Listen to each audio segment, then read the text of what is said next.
Everywhere the land shapes the fortunes of those who live on it. Nowhere is this clearer than in the Lahontan Valley. For the women who lived here between 1850 and 1950, the landscape could also serve as a mirror for their experience. Each one, whether native or settler, saw her life profoundly changed.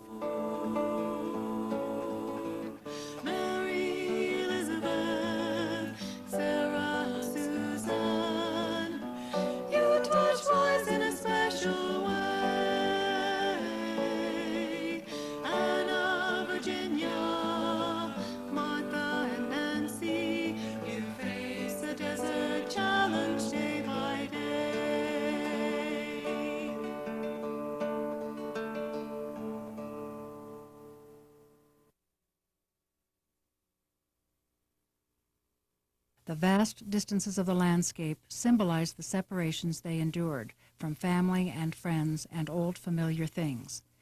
And the abrupt transitions from desert to wetland to mountain echo the contrast between the old life and the new.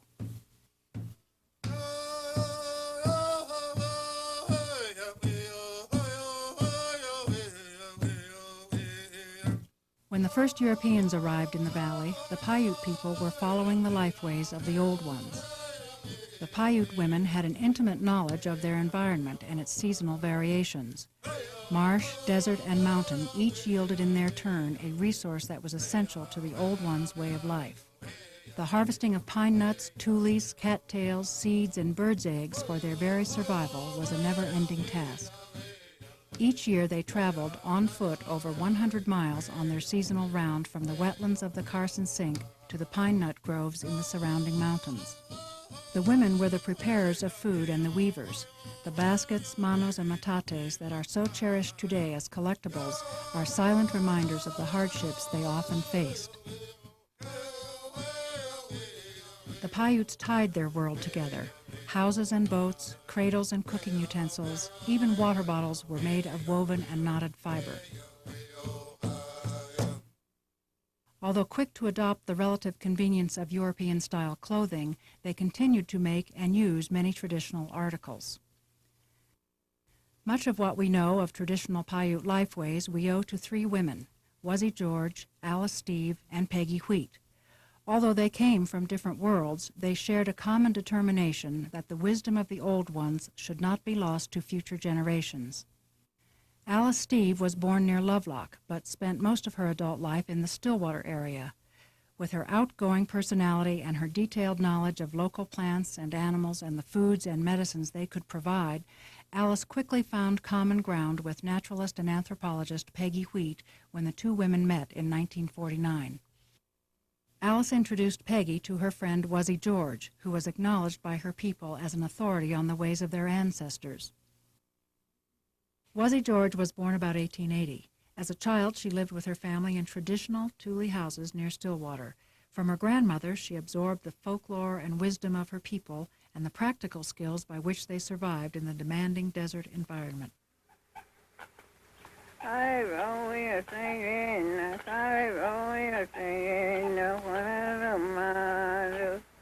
Between 1949 and her death in 1983, at about 105 years of age, Mrs. George worked with Peggy Wheat to ensure that her knowledge would outlive her. In 1980, she was the subject of a documentary film produced by the Smithsonian Institution.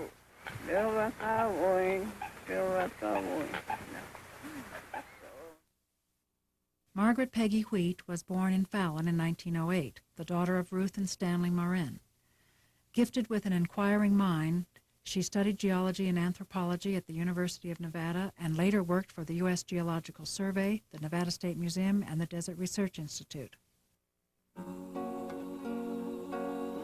But her most unique and enduring legacy is the 30 years she spent working with Native American elders, recording their lore and their memories and photographing them as they demonstrated the skills they had learned from their grandparents, preserving the ways of the old ones before they were lost forever. By the time Wuzzie George was born, the world of her ancestors had already been irrevocably changed by the coming of the white man.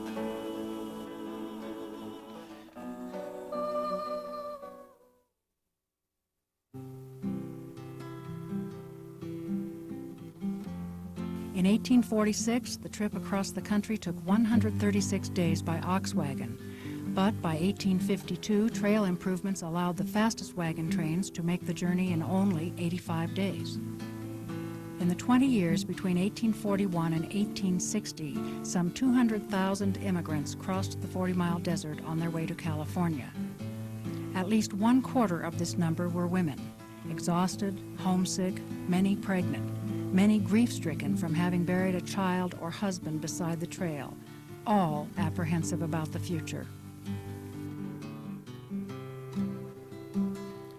30 wagons left the Humboldt August 1862, heading out across the Alkali. 4 days later, only 23 still rode, as in the heat the oxen died. Many immigrants wrote journals that paint a vivid picture of the hardships of the desert crossing. Such destitution.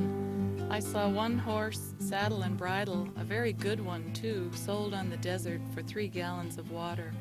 I saw 200 abandoned wagons in 1/2 mile, and dead animals so thick you could step from one to another.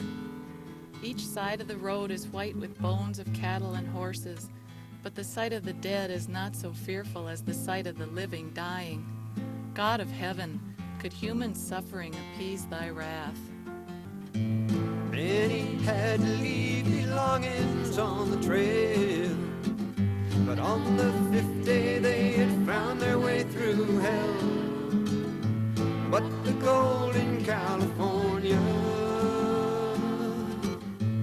and the bottomlands along the San Joaquin kept the wagons moving onward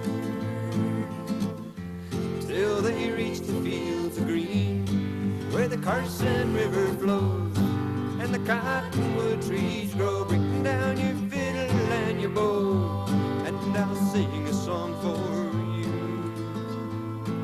at a desert oasis, ragtown rendezvous. A tent town and trading post known as Ragtown sprang up where the immigrant trail met the Carson River. The first trees, large enough to form a shade, we had seen in 1,100 miles. Men seemed to rush up, half crazed with thirst and hunger, and embrace these noble old trees and weep as children, and bless God for their deliverance. And as they washed their clothes and spirits in the stream, and sang to ease a weary load, and they tenderly remembered the loved ones buried on the road where the Carson River flows and the cottonwood trees grow. Bring down your fiddle and your bow, and I'll sing a song for you at a desert oasis, ragtown rendezvous.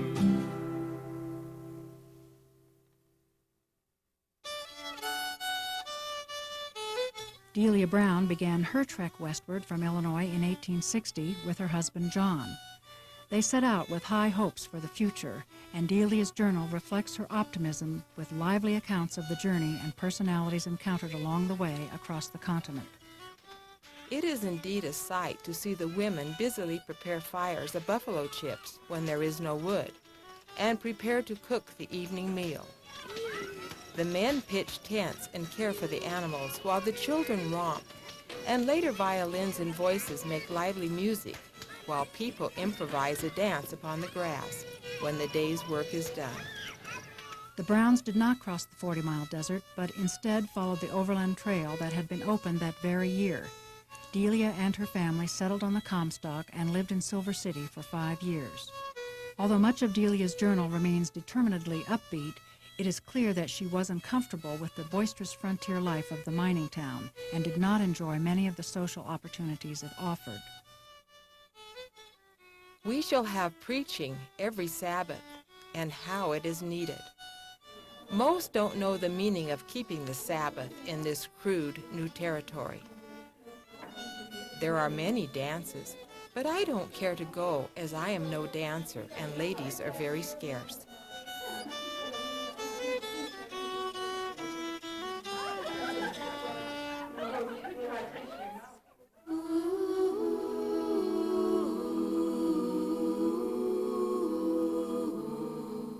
Then the Browns' first child died a few days after its birth, and John began freighting between Austin and the Comstock, leaving Delia alone for long periods.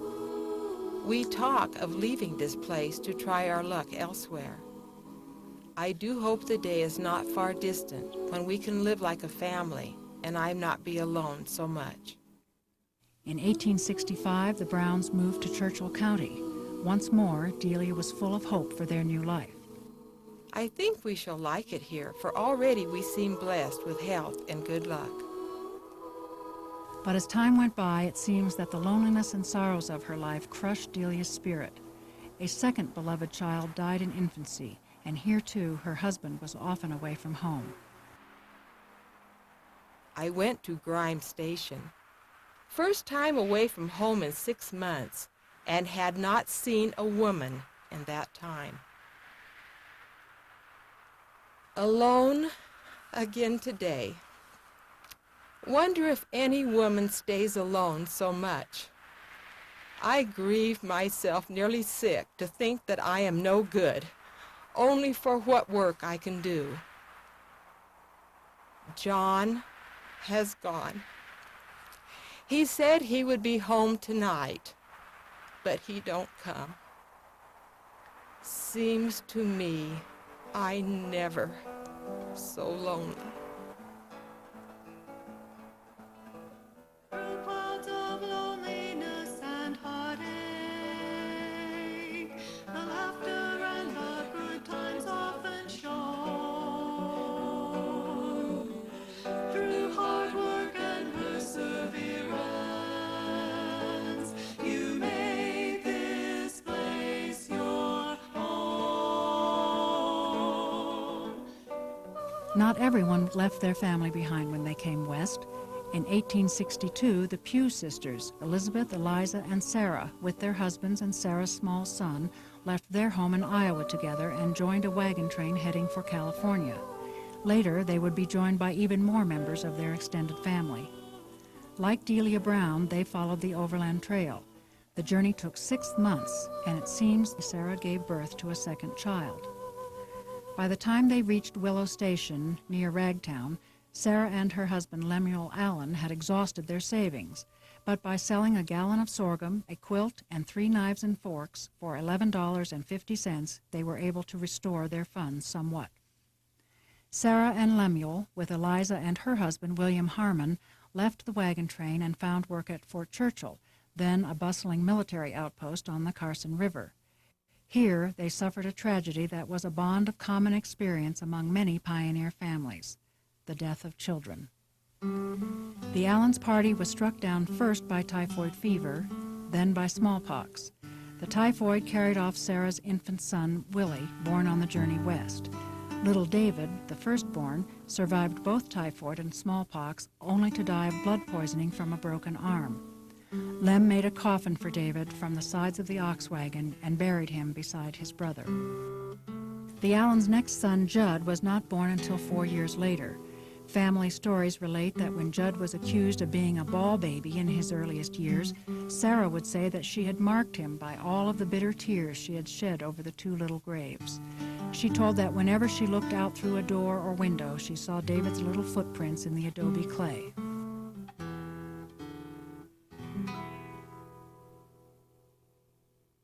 In 1863, the Allens established Wildcat Station at the foot of the hills south of Carson Lake on the Pony Express route. Lem was away much of the time, cutting hay and freighting supplies along the overland stage route, so Sarah ran the station. She stated later that she was always more afraid of the rough, drunken soldiers from Fort Churchill than of the native Indians. An almost daily sight for Sarah during the 3 years she lived at Wildcat were the camel trains that passed by, carrying salt from deposits at salt wells to the silver mills of the Comstock. While still at Wildcat, the Allens purchased 320 acres in the St. Clair district. They cleared the land and built the first irrigation dam on the Carson River, foreshadowing the future of agriculture in the valley. In 1866, the family moved to live on the ranch at St. Clair. They transplanted cottonwood trees from the river and planted the first orchard in the valley. 4 more children were born here. More land was purchased until, in time, the estate covered 2,500 acres. As more and more settlers came to the valley, the Allens established a post office and a trading post with all sorts of merchandise. Lem was elected to the Nevada Assembly in 1874, and in 1902 he became lieutenant governor. Sarah added the role of political wife and hostess to her repertoire.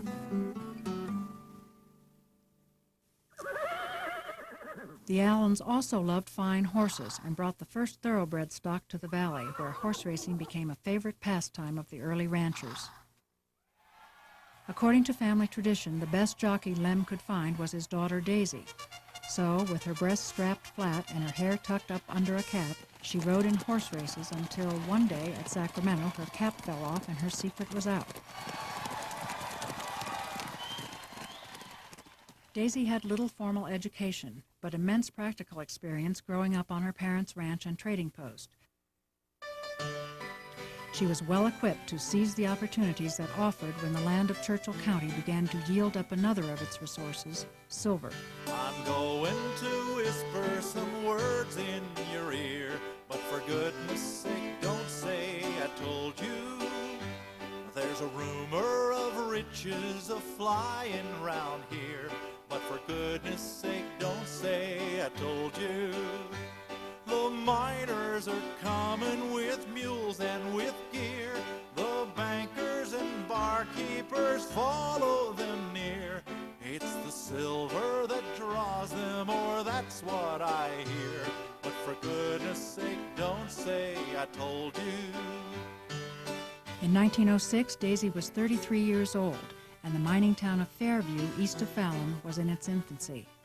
While Daisy's husband, Ed Williams, operated a stage line between Fallon and the mines, Daisy, in partnership with her beloved sister Bess Fortune, set up the first restaurant and hotel in Fairview in a tent.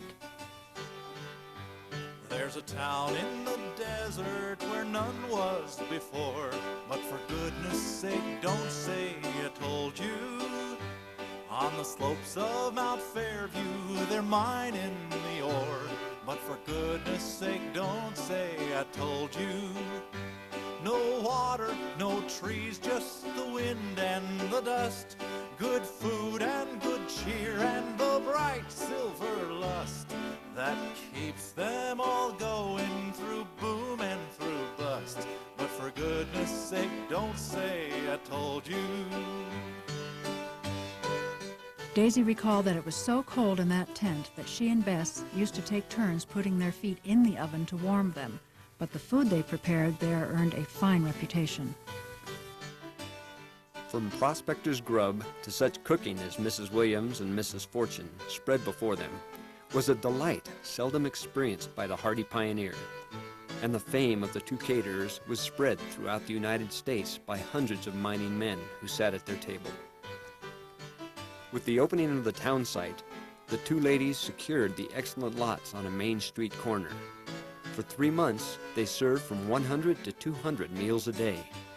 Their permanent hotel building was completed and occupied within 4 months.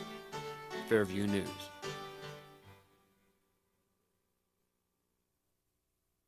Daisy's first marriage did not last, and by 1924, when she followed in her father's political footsteps and stood for election to the state assembly on the Democratic ticket, Daisy was once again known as Miss Allen. She was elected and served in the 1925 assembly. In 1929, Daisy married James White, but their happiness together was tragically brief. James died in an automobile accident less than a year after their wedding. Daisy did not run for re-election. Instead, she operated Fallon's Allen Hotel for many years, retaining her adventurous spirit until her death in 1958 at the age of 84.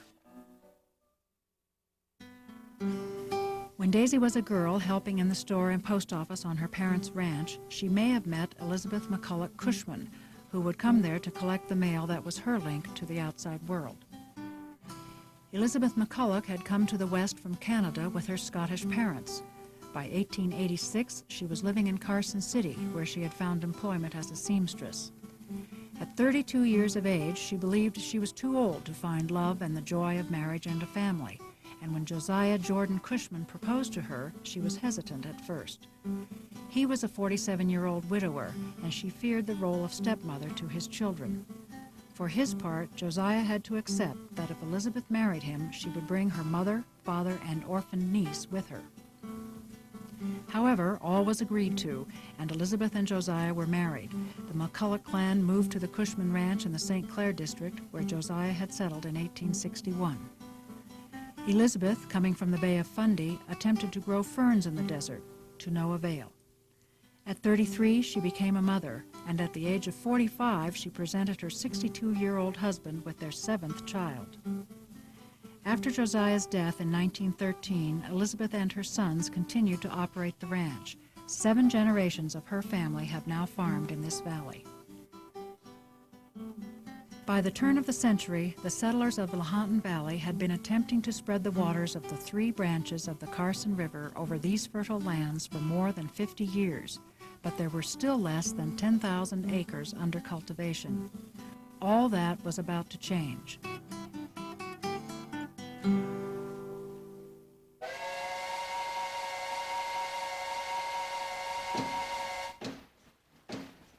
Nationally, there was a push to open new lands in the West for settlement by homesteaders. In 1902, the United States Congress passed the Reclamation Act, and the first reclamation project in the nation was begun in the Lahontan Valley. The building of the dam was a remarkable endeavor. Horse, steam, and manpower labored side by side. A new township, known by the grandiose name of Lahontan City, sprang up to house the construction workers. Boosters of the project, especially the railroads, advertised fertile soils, a moderate climate, fine schools and churches, and the dream of owning one's own land. Many people came, a few stayed. They were mostly from the Midwest, courageous and energetic, but they had no experience of irrigation farming. What the homesteaders lacked in knowledge, however, they made up in energy and perseverance. Usually, all available money and effort was poured into leveling land and purchasing equipment, livestock, and a good barn. The family's home was often last in the list of priorities. As new settlers poured into the valley, many of them found themselves far from family and friends, who would have been their social contacts and support. Women's clubs and friendly societies began to spring up to meet those needs in this new place. Beginning around the turn of the century, neighbors formed at least 10 organizations to bring women together for social activities, to quilt, to share problems, address community concerns, and raise money for schools. These clubs knit the diverse immigrants arriving in the valley into strong communities. The Harmony Social Club, the Stillwater Friendly Society, and others like them helped many a homesick young woman isolated in a tiny homestead with young children settle into her unfamiliar surroundings. While for some settlers the hardships and labor of the early years were repaid with lush gardens and healthy crops, others, less fortunate in their choice of land, were doomed to bitter disappointment in the dusty alkali. In 1906, Mary Kington Morgan and her husband Edward, with their 3 babies, moved to a bleak and windswept homestead on the Swingle Bench. Mary had been born in one of the garden spots of England, the cherished only daughter of a middle-class family. In 1900, at the age of 22, she left home to join Edward in America. She would never see her parents or brothers again. The Morgans' first Nevada home was at Governor John Sparks' Alamo Ranch in Reno. After the joyous comfort of their life there, the barren desolation of the desert was hard for Mary to bear. The parcel of land that Edward had chosen would never grow crops because of a rock formation under the soil that caused the water to drain away too rapidly. As tears streaked her sunburned cheeks, Mary composed letters to the man in the moon and slipped these small notes into the adobe bricks she was making by hand in order to build herself a cellar, therapy for inconsolable emptiness.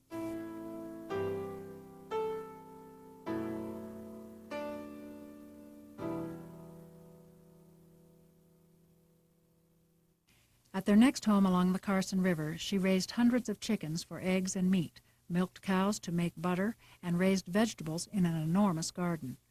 These products she placed in her buggy each morning, and with her baby in tow, would go from tent to tent in Lahontan City selling her produce. Her final home was on the Schurz Highway, where she was at last able to create her own little Garden of Eden, and no visitor ever left without an armful of flowers or vegetables.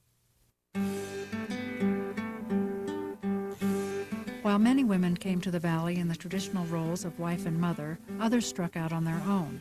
For some, homesteading was a unique opportunity to own their own land and gain financial independence. Martha Baumann's parents both immigrated from Switzerland and married in 1884. They settled in San Jose for a while, where young Martha embarked on a career as a practical nurse. In 1908, Martha's father filed for a homestead on the Newlands Project. The family moved to Churchill County, built up a herd of fine milk cows, and became known for their delicious Swiss cheeses. In 1915, Miss Martha, as she was called, filed a claim for her own homestead. With the help of her brothers, Martha leveled the fields with mule teams and built her own home out of bricks she made by hand in a mold borrowed from a local mason. The massive bricks weighed 18 pounds apiece, and the solid walls they made still provide excellent insulation from the extremes of the desert climate. Martha invested in a large flock of laying hens in addition to sheep and dairy cows, and grew fruits and vegetables, as well as nursing the sick and acting as midwife in the local community. Martha was the girls' 4-H agent and served on the Farm Bureau's board of directors. Martha was an innovative farmer, always on the lookout for new ideas and techniques. Perhaps this was a reaction to the traditional ways of her father, who mowed and shocked his hay by hand until the day he retired. Miss Martha used a mowing machine. When electric power reached the Harmon district, Martha equipped her barn with the very best in electric milking equipment. And in 1946, the first calf in the district, conceived by artificial insemination, was born on Martha's farm.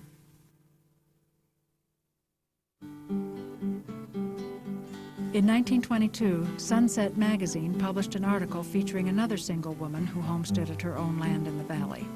Anna Johnson had been a church deaconess and teacher in Illinois.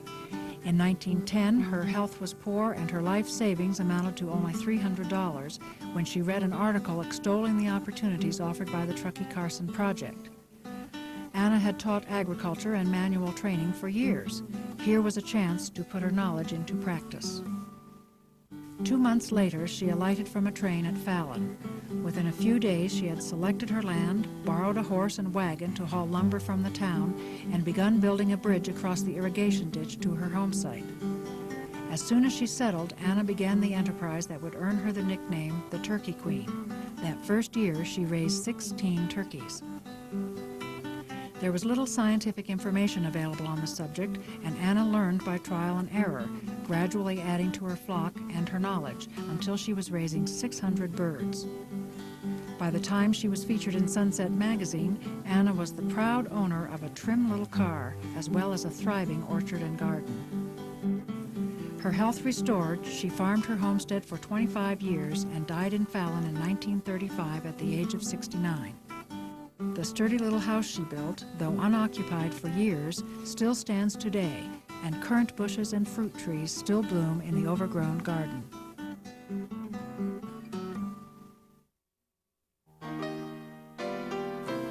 "1920 found Eva Mae Edwards employed as a traveling schoolteacher near Madera, New Mexico.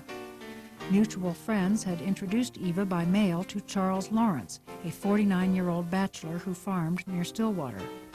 For 9 months they exchanged letters and photographs, their friendship growing.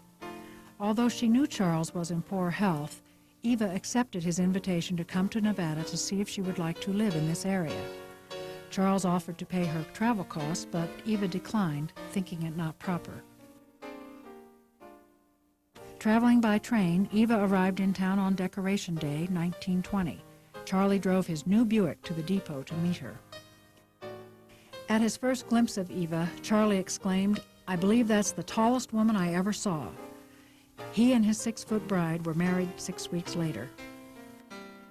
Their few years of happiness together included the birth of a son, Dale. Charley's precarious health finally failed him when Dale was only 6 years old. Some of her friends thought that Eva, quiet and refined, should sell up and move into town, but she refused. She took over the running of the ranch, went into the egg business, and expanded the livestock operation to include pigs and sheep. Eva never regretted the mail-order bargain she had made.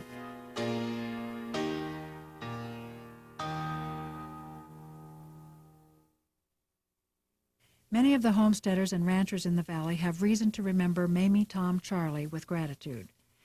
Mamie was renowned for her work with buckskin, and the gloves she made protected the hands of 3 generations of farmers and buckaroos from barbed wire and blisters. In addition to items of practicality and usefulness, such as her work gloves, she also loved to make beautiful and decorative things.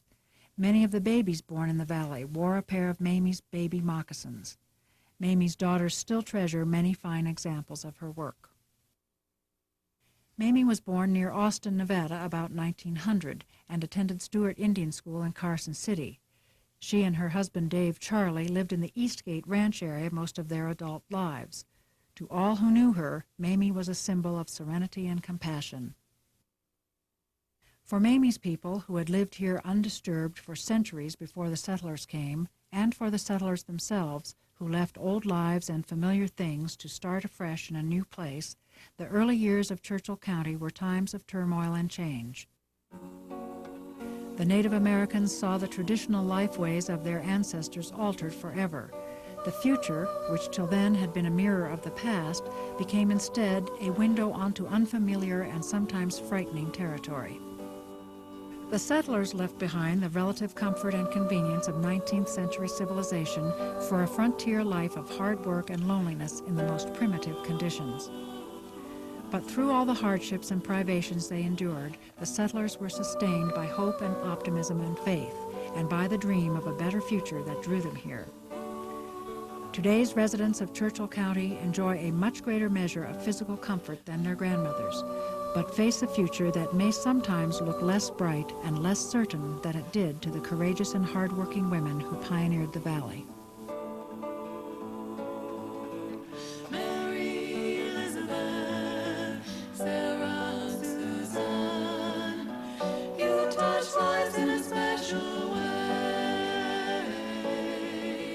Anna, Virginia, Martha, and Nancy, you face the desert challenge day by day.